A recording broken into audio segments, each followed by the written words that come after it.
Let me go to our IT expert.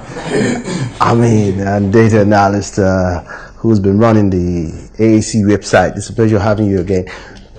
Let's look at the level of computer literacy. I mean, how based on your work with AAC in the IT department, how people reached out in terms of support towards the programs and manifestos of the African Action Congress?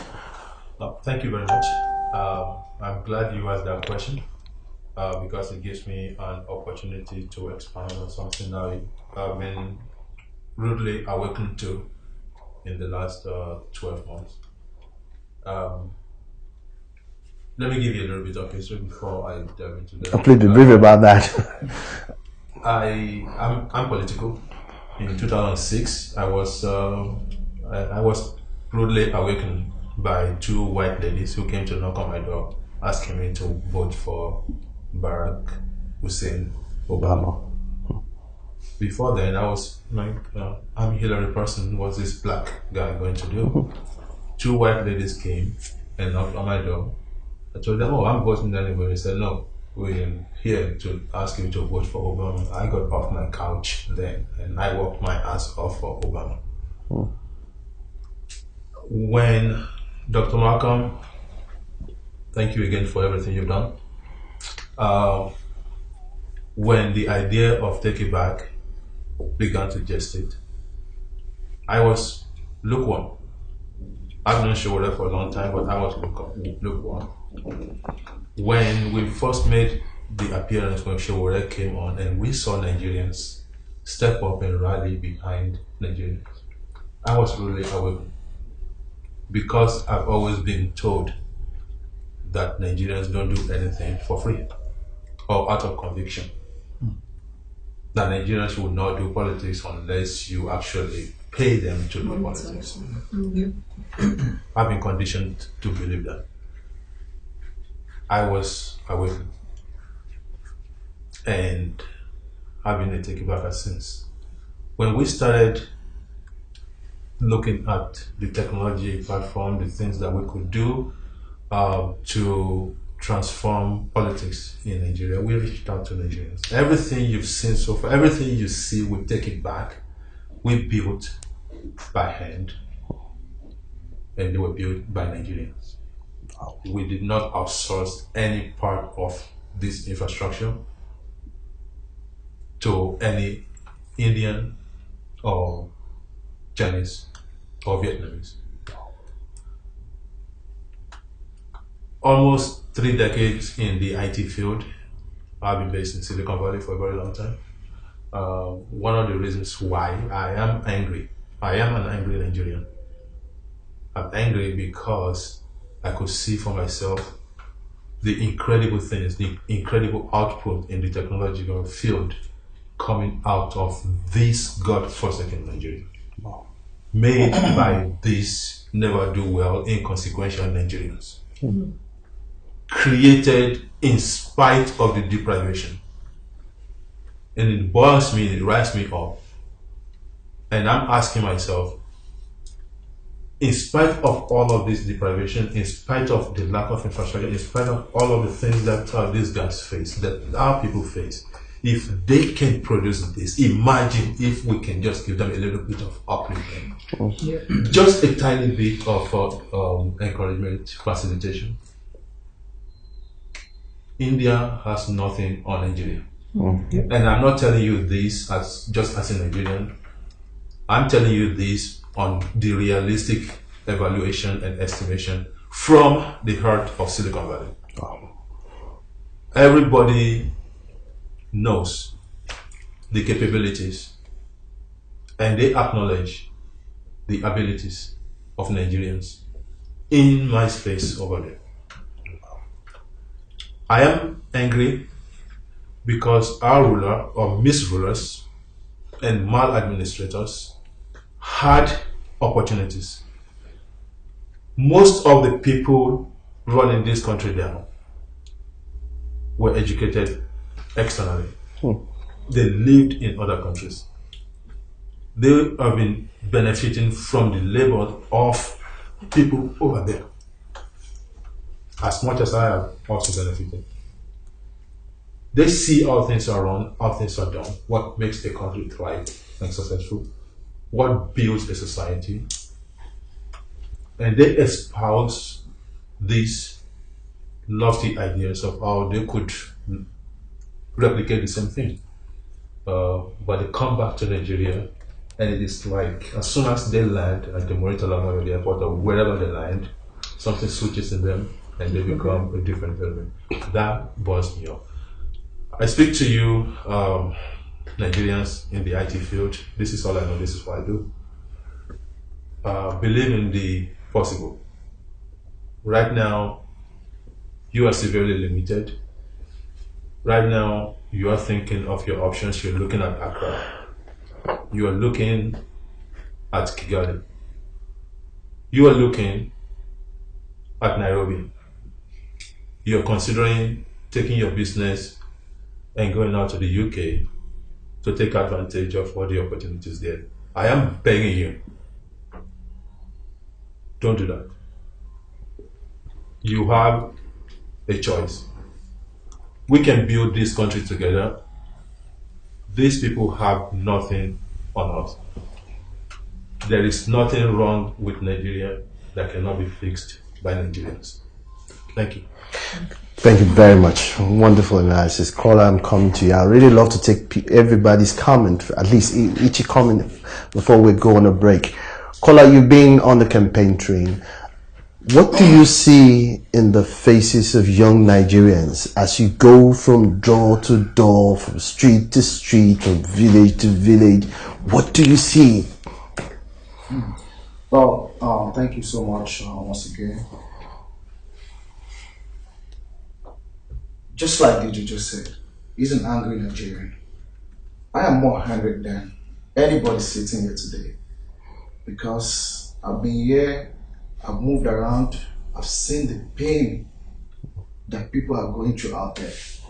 A lot of Nigerians out there are ready to excel, but our leaders, and I call these wicked leaders, have not given these people the opportunity to excel. If the right opportunity is given to Nigerians, we're going to excel. We're going to do far beyond above. And I believe help is on the way. Help is so on the way. And we're very, very close to it. And I just want to tell Nigerians watching us all over the world to please bear with us. Because the help that you're looking for out there, it's already right there at your doorstep. That's right. Just what and vote. Absolutely. Yeah. When Shure told me he was running for office, he's going to be running for office, I was so excited. And I said to him, I'm going to do whatever it takes within my capacity, within my power, to put in whatever I can do. And I'm not doing this for Shure alone. I'm doing it for my country, Nigeria. I'm doing it for Africa. I'm doing it for the human race. I'm doing it for the black race. You know, Nigeria has suffered so much, you know, and I think it's our time for us to step up. And I see that the youths are waking up.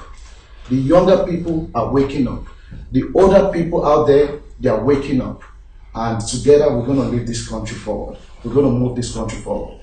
I was recently in Ghana with Shure and Pius. I was almost crying because I looked at Ghana, you know, I was like, what have we offended in this country? What have we done wrong in this country? Just look at Ghana. You know, I've never been to Ghana before. That was my first time in Ghana. Just immediately as soon as the plane landed, I was asking Pius, is this Ghana? Like, what is wrong with us? And a lot of people are so eager to take pictures, to send it back home. People are taking video. I mean, we also did, you know. But I was like, I was there. I was just being a little bit dramatic, and I was so emotional because I was like, just Ghana, just a few miles away from us, Ghana. Like, what the hell is wrong with Nigeria? We need to step up. We need to step up. And for us to step up in this country, the youth needs to take over. Yes. Yes. That's right. The youth need to take over. And our current leaders and our past leaders, they've gotten to their limits. They've done their best. Even though their best is not good enough. But we appreciate them. It's time for them to step aside. Let's take over. Let's teach them how to govern a country. Let's teach them how to lead a nation. And I'll say one more thing. We have other younger aspirants, other younger candidates, but they have nothing compared to Showore. Because we are not just leading this country. You're going to be facing a lot of cabals. A lot of people that have hold this country on ransom, that don't want this country to move forward. A lot of all these younger candidates, they can't face them. They're not ready to lay their life for this country. And that's the difference between Showore and every other people out there. We here, we are taking sacrifice. And this is just a few people out of the huge amount of diaspora leaders that we have on this AAC platform. But everybody's taking sacrifice. And we are ready to lay our life. I'm going to speak for myself. I'm ready to lay my life for this country. Because I believe so much in this country. I believe that Nigeria can move forward. That's right. And that is why I'm here. I left a lot where I'm coming from just to be here today. To support my country, to support Showore, to support the African race, to support the black race. And I'm going to say this one more time before I go. Help is on the way. For those Nigerians that believe that after this election I want to run, please, just stay back and just watch how we're going to turn things around. Nigeria is going to move forward. I believe so, and I want you to believe so too. Thank you. Quite an infectious passion about that. I mean, let me go to our dear friend from South Africa. Maybe a little anecdote from your personal experience with Showore the last time when he talked about the airports in Ghana. You had an experience when you were with Showore, trying to take pictures here at the local airport, the commotion, the crises. I mean, what does that tell you? I mean, how did you feel when you saw those happening? Okay, thank you. First and foremost, I appreciate Dr. Malcolm. And secondly, I want to appreciate the family of Showore for allowing him to run this race, to put his life down for his great country. Because anything you are doing in life, if you are good out there, if your family doesn't support you, when you look back, you know, that feeling will come where I'm coming from, what's happening there. So we really appreciate it. I want to start by saying this. Nigerians, all people seated here, they believe in a man from different parts of the world. It should tell Nigerians something. That this is a credible person that has been tested, trusted, and people believe him. I won't say that. You see, a lot of people that doesn't know Showore, when they hear him talk, there is a way you will read person psychologically, and you will mean that you will see that this person is talking from the bottom of his heart. There is something booming in him. Some people say that he's rude. He's not rude. He's rude for people that deserve it. When you see him talking, if you deserve your respect, you will see someone that is so humble. But he can't withstand people that pretend, thinking, oppressing people, thinking that they are helping people, but they are busy deceiving them. He can't withstand them. And that's why you see the support that AAC is getting is increasing on a daily basis. Just came back from Mundo. Immediately people hear him talking. From Akure, all those market women just know that what they've seen in this man, this is the kind of person that they want. Without us doing much of talk, people are tired. And that's why you see the massive support that we are getting. Even some of them that even asking for money, immediately we tell them that this is not a party that we give money. They get it straight. And because of that alone, a lot of them say that these are the right people that mean business for this country. Because those people that have been coming to them, they've been deceiving them. So coming to your question of how does people feel taking pictures, you see, success attracts a lot of people. When people are seeing you that this success coming and your name is Success, it attracts, unless you're a win show. Like some of the leaders that we have, some of them have gone into things that they don't longer have human feelings. That's what I see. That's what we see. Because I can't imagine in your own family, you see how they are living, but your neighbor, you see them dying. You don't feel concerned. They are devil incarnate. They see things happening, and they know they are the cause of all this disaster that is happening in the country. But they don't have the pains anymore. So what I'm telling Nigerians is that this is the right time. See yourself as part of the historical change that is going to happen in Nigeria. And it's happening in Nigeria, it's happening in the continent. And as it's happening in the continent of Africa, it's spreading to the whole world. No world can do, no country can do without Nigerians. They should get it straight. Anywhere we are, we make the difference. Irrespective of what our leader is doing to us, we still find a leadway. Nigerians, all the people gathering here, is not about them, it's about you. They've got their lives wherever they are. They are successful by His grace. But these are people that have feelings for this country. They can't continue with what God has done for them just to be comfortable in their zone. They all came out from their comfort zone. Some left their business. All of us left our families. We left everything for this great country. Please and please, God will not come from heaven. He's going to send people. Because as our pastor has said, when God wants to liberate the Israelites, He sent Moses to them. At that stage, they don't know. Some of them are even crucifying Moses. So we see ourselves that the way the passion is burning in us, and God lays it in our hearts, that we should be part of this historical change. Thank you. Fantastic. Finally, do you feel that Omoyele Sowore has what it takes to be the president of this country? Wow, that's a loaded question. Well, thank you for asking me. It's going to be a very tough act to follow all these acts before me. In summarization, they've also reflected how I feel. For me, it was a no-brainer. Don't let the accent fool you. I'm fully Nigerian, very proud Nigerian, and I care about our people. Been into the States for a long time.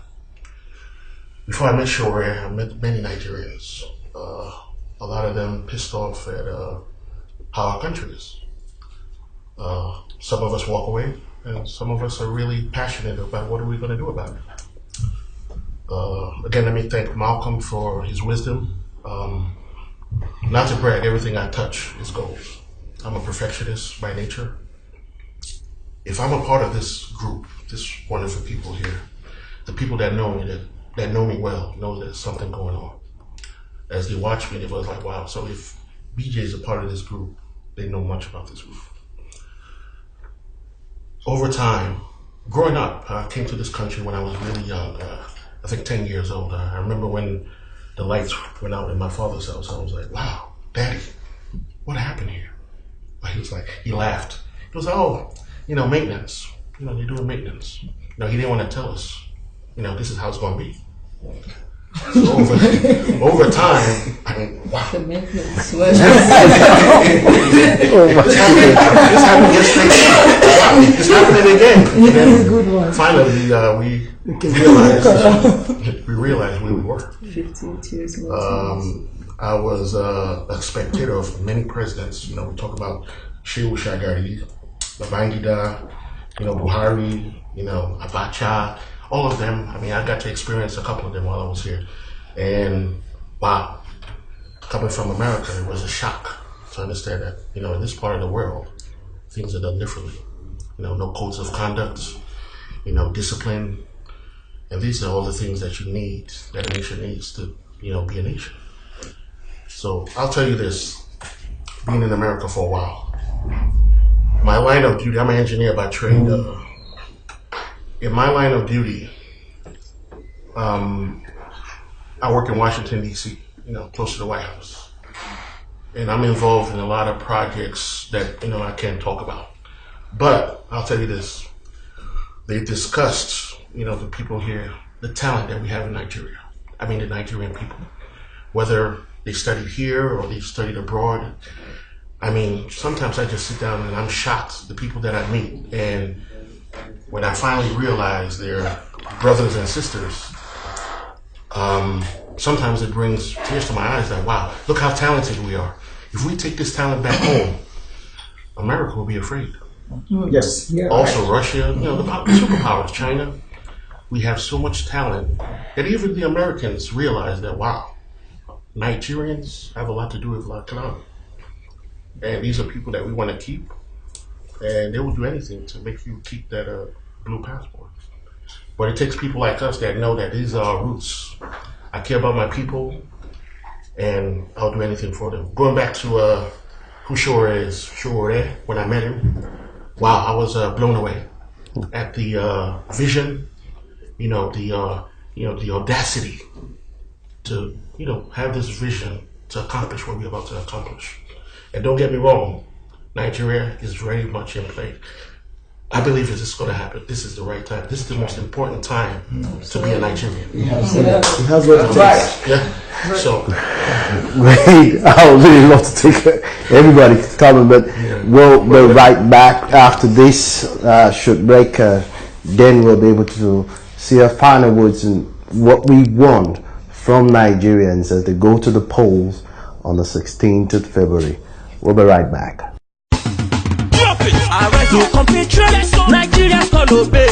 The TV and over federal class did not only create wealth for the minority, their friends, cronies, and stalwarts, and hunger for the majority, but also created a people who see themselves as hungry Yorubas, hungry Igbos, hungry Hausas.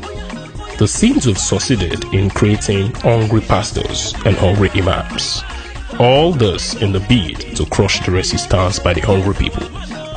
We shall be free the day we realize that there are only hungry Nigerians.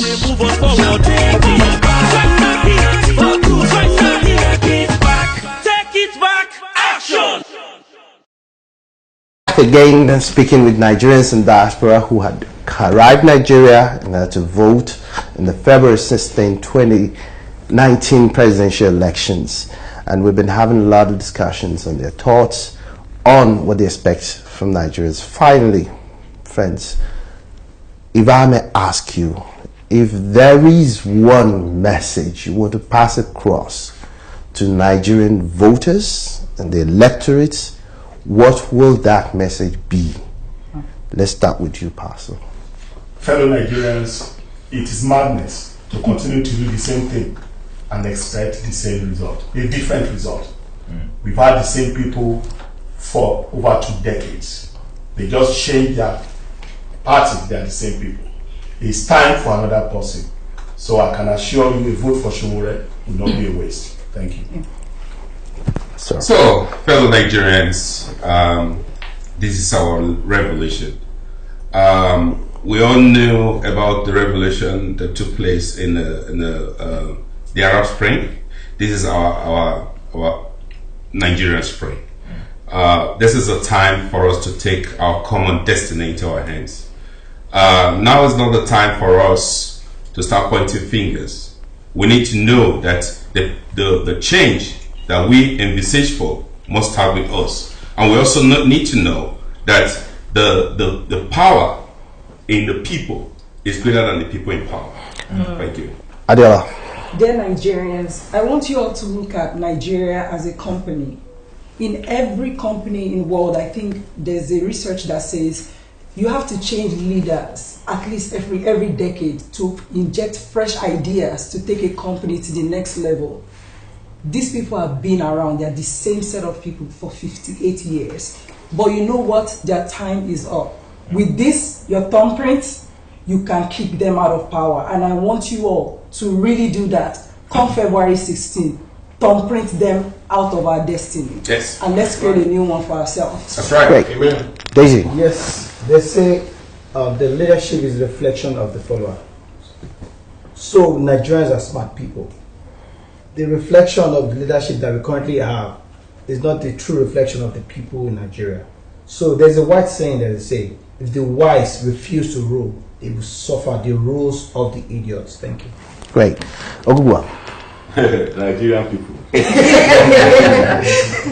Soldier go, soldier come, soldier come, soldier go. The reason for our suffer, it don't they show him face to us. But I don't talk, then show next second come talk. If I don't hear, or more, if I catch you, that's your problem. Hold on. So, I have two things to say. So, Nigerians living in Nigeria, help is on the way. Help is on the way. That's right. This is time to take our freedom back. This is time to take back our resources. This is time to take back our economy. This is time to take back our life. Our wicked leaders have taken our life from us. They have stripped us naked. We are dying. And it's time for us to take back our country. And that is why you and I must take it back. And for Nigerians living outside Nigeria, make una get ready. We are coming back home. Yes. Great. Pius. Nigerians is an error to be lacking in the midst of plenty. Nigeria is full of abundant blessings. That's why they say it's a country that's full of honey. Where is our honey today? It's right time to allow that honey to flow again in Nigeria. Use your right hand finger, put it in the ink, and put it on AAC. Number three on the ballot. It will make the honey to flow again. Yes. Right. Pius. Nigerians, I'm begging you people, please. Not so much. I'm not a big fan of Donald Trump, but I have to say this. Donald Trump said, what you got to do is, we have tried our leaders, our old leaders, they try all they can offer. They don't have nothing to offer to us no more. We don't have nothing. Let's try Shore. And I believe with Shore, this country will turn to a better country. Please, Nigerians, please, when you go on Saturday to cast your votes, we are number 3 on the ballot paper. And that will be the biggest birthday gift you can give to Shore. Please vote Shore on AAC. Great. Doris. My Naija people, so I salute you. Mama, papa, brother, sister, auntie, pikin, I dey reach out to you. Don't sleep, oh. The final answer to our vigil, prayer, this, that, it don't come. It in your hand. On the 16th of February, wake up early. If you like, no bath, it's not even necessary. Just go out there with your PVC. Don't forget. Take your PVC and go there to cast your vote. Right. Vote African Action Congress. Right. AAC. You see the symbol? Once you see it, put out there. That is the answer. No, sir. Great. Let's see. All right. We all know there is a direct connection between your vote and your destiny. We are more than them. There is no fear. This is a time that the power has truly come back to the people. When you disenfranchise yourself by not voting or by voting for the wrong people, you use the power wrongly. So go ahead and vote for AAC. Vote for the African Action Congress and see our destiny turn out for the better. Thank you. That's very well. Nigerians, I cannot stress enough. As I said, this is the most important time to be a Nigerian in our lifetime. This generation right here, I'm not going to blame our parents for not doing what we're about to do right now.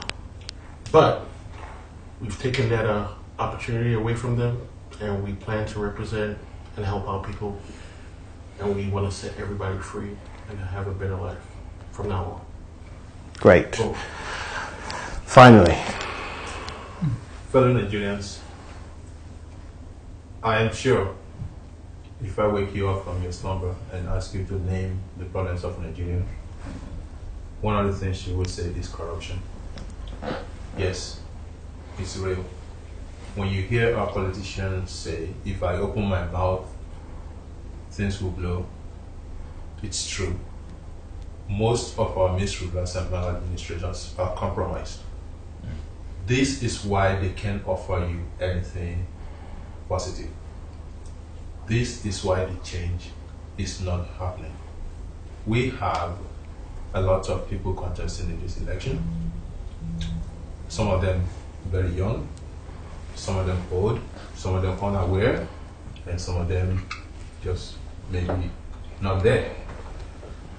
If you want to know what a man will do when everybody is looking, you need to see and find out what that man was doing when nobody was looking. That's right. Omoyele Sowore has been there for almost 30 years. He's been tested, he's been tempted, and he's been otherwise brutalized. Yes. Please, the fact that Omoyele Sowore is still standing uncompromised, unblemished, is a good testament and a validation and an answer to your question of whom should I cast my vote for, who is not corrupt. Great. Thank you very much. Now, my last question actually goes to Dr. Malcolm. This DG of Take It Back movement. DGs of DGs. The only DG that counts. That guru of Take It Back. Dr. Malcolm. One of the biggest threats to the election has to do with vote buying. Because of the level of poverty in the land, what is your movement going to do about that? You can also add your final thoughts to Nigerian as far as February 16 is concerned. Sure. I think the first thing I'll do before answering that question is to thank every single person on this stage. They are a very small part of a massive movement. The truth of the matter is there is absolutely no way we could have gotten where we are without the silent, behind the scenes support. So the number of us you've seen, Nigerians have had the rare privilege of actually seeing more of the faces behind the actions and activities taking place.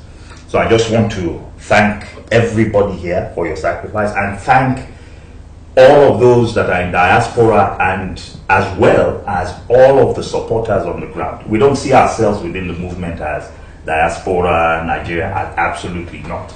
All of us are one single movement. So we just want to thank everybody for that. Vote buying.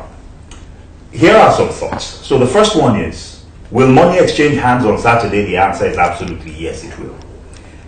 Two thoughts. Number one, in 2015, it was not the party that spent the most money that won. So there's a limit to where money goes. Right. And in fact, we tell ourselves this within the campaign, that when you see a PDP rally or an APC rally, 20,000 people, the going rate is 5,000 naira per person. That's 100 million naira. That's how much money we've actually run this campaign with. Now, what we don't count in that money are things like the sacrifices of each of these people that you see here. If we were paying money for their time, this campaign would not be possible. Yes. So the truth of the matter is that on the 16th, money will exchange hands. That's the only way the establishment knows how to play politics. But here's what we'll tell them. Their money is going to go to waste. For several reasons. Yes. That's right. So here is what we ask Nigerians to do. The only people that can secure the elections are the Nigerian people themselves. Yes. Part of the reason why the APC won in 2015 was because credible platforms helped to prevent the elections from being rigged. So we want Nigerians to do two things. And then we also remember what happened in Osun and Ekiti. Money exchanged hands, and INEC claimed that there was nothing they could do because they had no evidence. So here's what we're going to do. We're going to help provide them with evidence. That's right. And number two, we're going to help secure the votes. So what we've asked people to do is we have an app. We're not just a digital party verbally. We actually, we take action. And so we've taken action. And the action we've taken is we have an app. So anybody with a smartphone, go on Google Play, it's an Android app. It's called AAC Take It Back. You don't have to be a member of our party. You don't have to be a member of our movement. If you're going to be at the election ground, download that app. That app allows you to record the results of the election. It also allows you to take pictures. And as soon as you hit send, it comes into our situation room. So we are going to be following this election in real time. We're going to be getting results from the polling stations. We're going to be getting not only the results of the election, but situation results as well, including pictures. If somebody offers you money, we're not going to tell Nigerians to turn it down. It's their money. Take it. Just take the money. Record, make sure that transaction is recorded. And so when INEC tells us they didn't see the APC doing anything, we will provide them with that evidence. If they tell us they didn't see the PDP doing it, we will provide them with that evidence. But final reminder to Nigerians is our destiny is in our hands. And I am absolutely convinced, based on all the things we've seen, that Nigerians are ready. We are absolutely ready. And for those who say things are impossible, many years ago, people thought a minority president was impossible. That if you were not Hausa, Igbo, or Yoruba, you couldn't win on a ticket. Guess what? We saw that in 2011. We've never seen an opposition party win an election since this nation was established. We saw that in 2015. In 2019, we will see another impossibility become possible. Yes. When Nigerians go to the polls and vote Omoyele Sowore as the next president of the Federal Republic.